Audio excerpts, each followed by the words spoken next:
Welcome to Astrid's Tales. Here's today's story.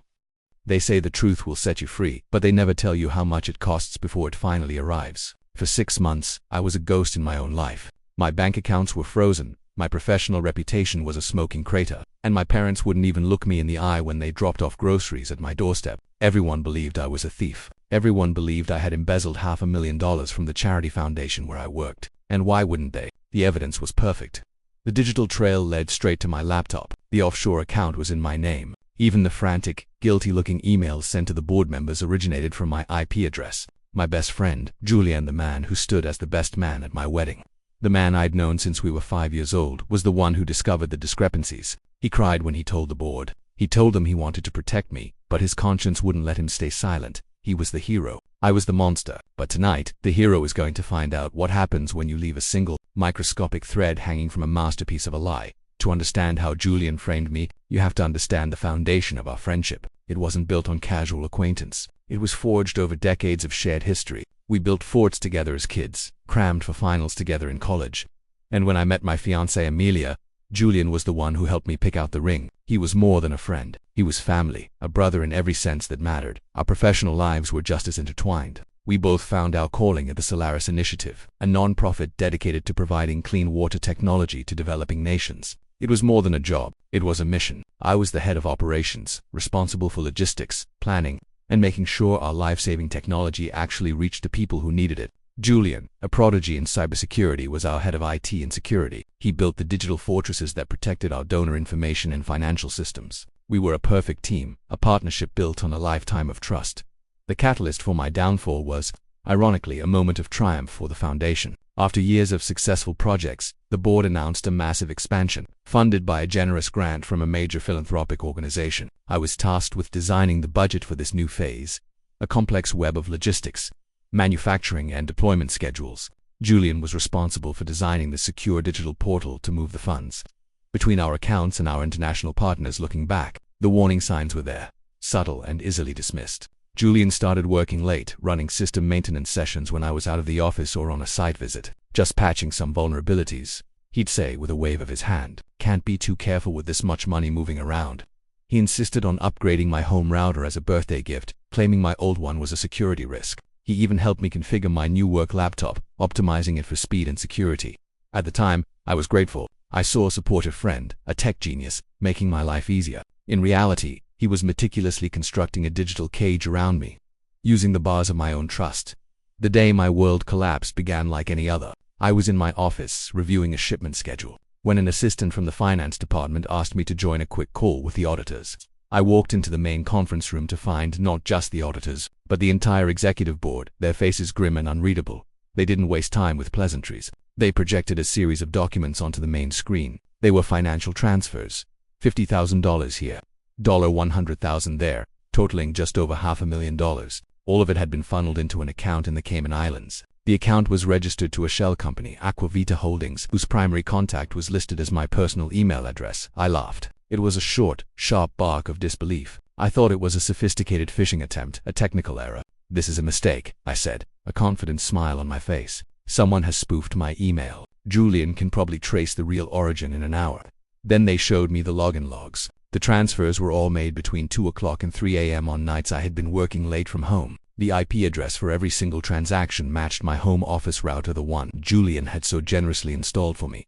The air in the room grew thick and heavy. The board members, people I had known and respected for years, looked at me with a mixture of confusion and dawning disappointment. The blood drained from my face. I opened my mouth to protest, to explain that this was impossible, but no words came out. 10 minutes into my stammering defense, the conference room door opened and Julian walked in. He wouldn't look at me. His eyes were red-rimmed, his expression a mask of profound sorrow. He walked over to me and put a hand on my shoulder, his grip surprisingly firm.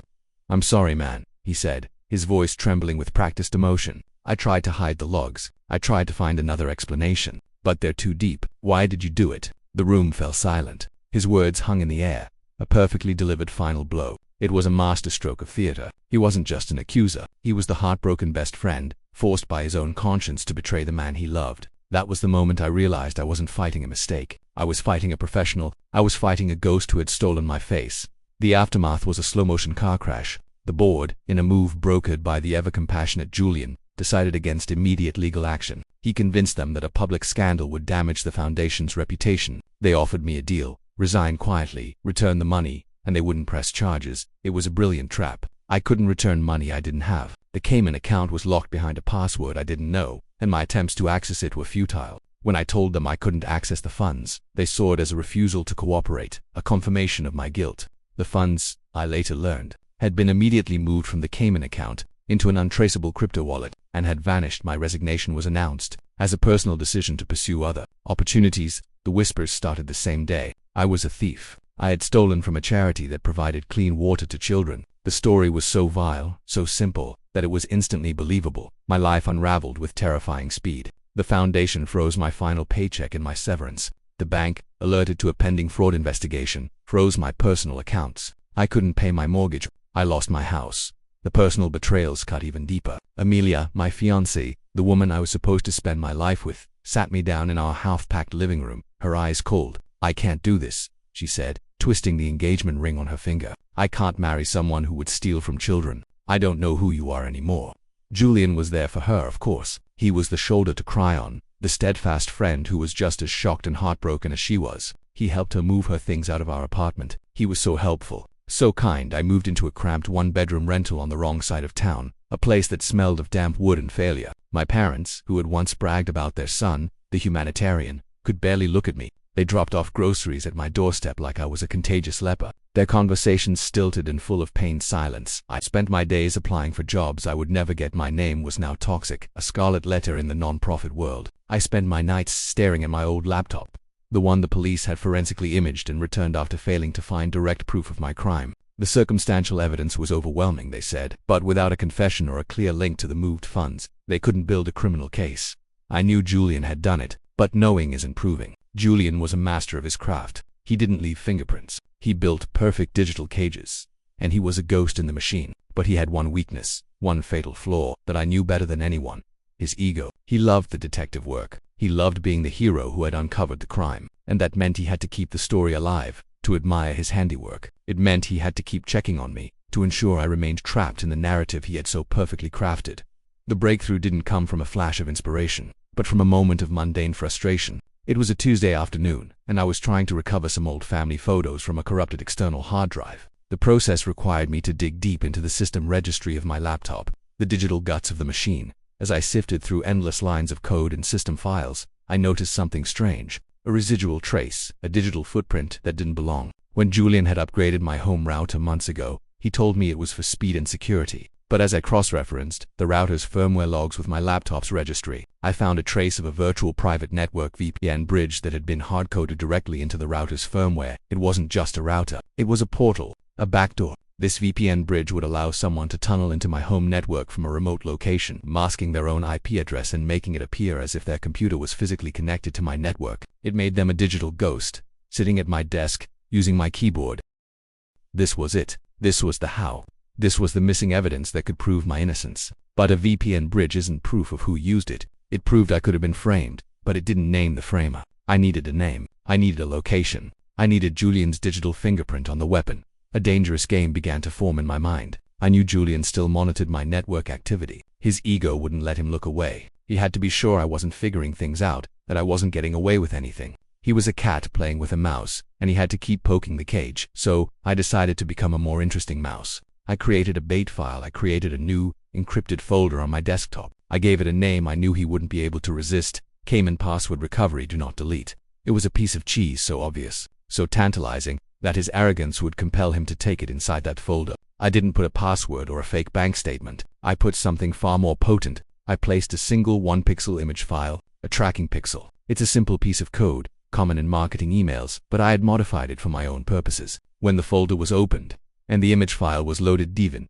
in a preview pane it would silently ping a remote server I controlled. The ping would deliver a package of information: the IP address, the device name, the operating system, and, if their location services were enabled, the physical GPS coordinates of the person who opened it. I set the trap. Then, I waited. I sat in the dark of my cheap apartment for 3 days. My laptop opened a terminal window displaying a live log from my server. I barely ate. I barely slept. I just watched, waiting for the ghost to appear. On the third night, at 3:14 a.m., the trap sprang. My screen, which had been a quiet scroll of system checks, suddenly screamed with a cascade of new data. The folder had been opened. The pixel had been activated. My heart hammered against my ribs as I read the log. The ping didn't come from a mysterious hacker in Eastern Europe or a dark room in an unknown country. It came from a residential IP address registered to a high-end apartment building in the city's most expensive district. The device name was Javant's MacBook Pro, Julian. A wave of cold, triumphant fury washed over me. I had him, but then, as I scrolled through the data packet, it got better. Julian, in his supreme arrogance, had opened the bait file while his personal cloud storage was syncing in the background. The tracking pixel, in its brief, active moment, had caught the handshake, the split-second digital authentication between his computer and the cloud server. It was a tiny crack in his digital fortress, but it was all I needed.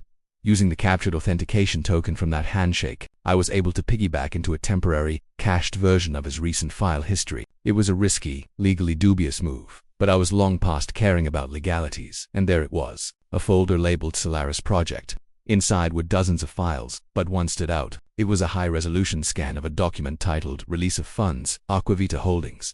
It was the form used to drain the Cayman account, but the scan wasn't of the final document.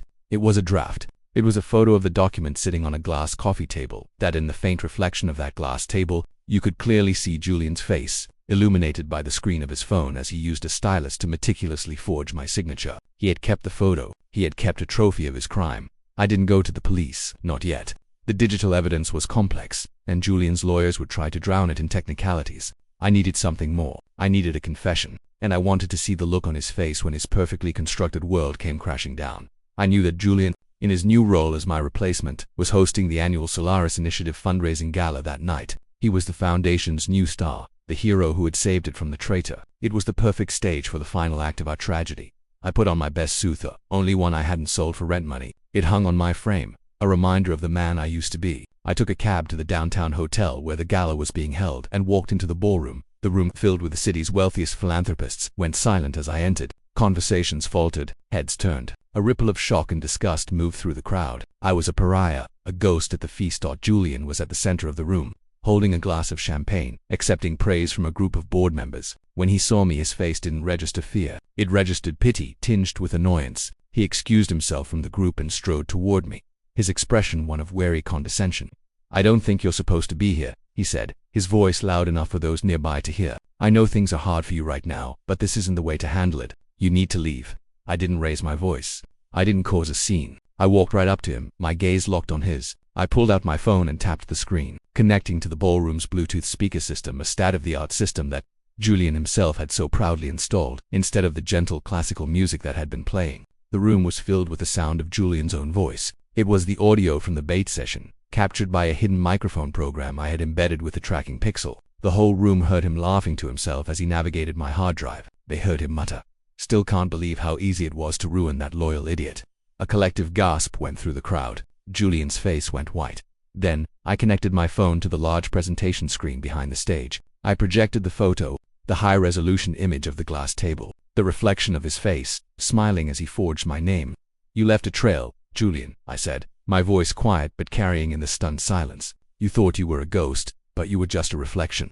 The room was in chaos. Julian's face had gone from pale to a sickly shade of gray. But then, a strange thing happened. He started to laugh. It was a strained, desperate sound, but it was a laugh nonetheless. "You think this is it?" he sneered, his confidence returning with a terrifying speed. "So what? A doctored photo. An out-of-context recording. My lawyers will have this thrown out in an hour. You broke into my private files to get that. That's a felony. I might go to jail for fraud, maybe, but you'll go to jail for hacking. We can be cellmates." He turned to the stunned board members, his voice regaining its familiar, persuasive tone. "He's desperate. Can't you see? He's framing me for the frame-up. It's all fake." I smiled. It was a cold, tired smile. "I knew you'd say that, Julian. That's why I didn't just find the photo. I found the motive." I scrolled to the next image on my phone, and it appeared on the giant screen behind him. It was a series of encrypted emails between Julian and a rival tech firm, a military contractor known for its aggressive acquisition strategies. I had decrypted them using a key I found in another one of his hidden folders. Julian hadn't just stolen the money to be rich. He had stolen it as part of a much larger plan. He was going to use the embezzled funds to buy the Solaris Initiative's proprietary water filtration patents for himself. He was systematically bankrupting the Foundation from within so he could acquire its most valuable technology for pennies on the dollar and then sell it to the military contractor for a staggering $50 million payout. The $500,000 he stole from the expansion fund was just seed money for his corporate raid. But the final twist was the most devastating. Julian wasn't working alone. My gaze drifted across the room to the chairman of the board. Mr. Sterling, a man in his late 60s, with a mane of silver hair and a reputation for unimpeachable integrity. The man who had been my mentor. The man whose voice had been the loudest in calling for my immediate resignation. "Mr. Sterling," I said, my voice ringing out across the ballroom, "why don't you tell everyone about the consulting fee Julian promised you? The one for $10 million, scheduled to be paid into your own offshore account upon the sale of the patents. The one I found the transaction record for in Julian's cloud 10 minutes ago." The room exploded. Sterling looked like he had been struck by lightning. He made a desperate move for the exit, but it was too late. The Solaris security team that Julian was so proud of had already been alerted by me, using my old admin credentials that Julian had forgotten to revoke. The real police, whom I had called from the taxi on the way over, were waiting at the valet stand. Julian and Sterling were led out of the ballroom in handcuffs. The hero and the mentor are revealed as common thieves. The sight was not as satisfying as I had imagined it would be. It was just empty. The board, in a state of frantic damage control, offered me everything. My job is back, with a promotion, a massive financial settlement to make things right, a public apology on the front page of every newspaper. I turned them all down. The ordeal had taught me a brutal lesson. The missing evidence wasn't just about Julian's guilt. It was about the fragility of the world I had built my life on. I had trusted a system that was designed to believe a polished lie over a messy truth. I had trusted friends who were only friends when the sun was shining, that I took the full story, every piece of evidence, to an investigative journalist I knew. Then, I walked away. I didn't want the foundation. I didn't want the money. I just wanted my name back. People ask me now if it was satisfying, seeing them in orange jumpsuits in the news, seeing the look of pure, unadulterated terror in Julian's eyes as his masterpiece of a lie crumbled around him. The truth is, it wasn't satisfying. It was exhausting. Vengeance is a fire that consumes everything, leaving you covered in soot long after the flames have died out.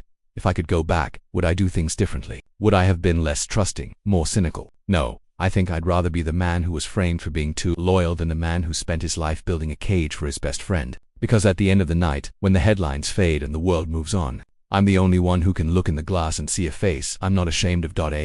I the asshole for letting the whole world watch as I burn their lives to the ground. You tell me. Thanks for listening.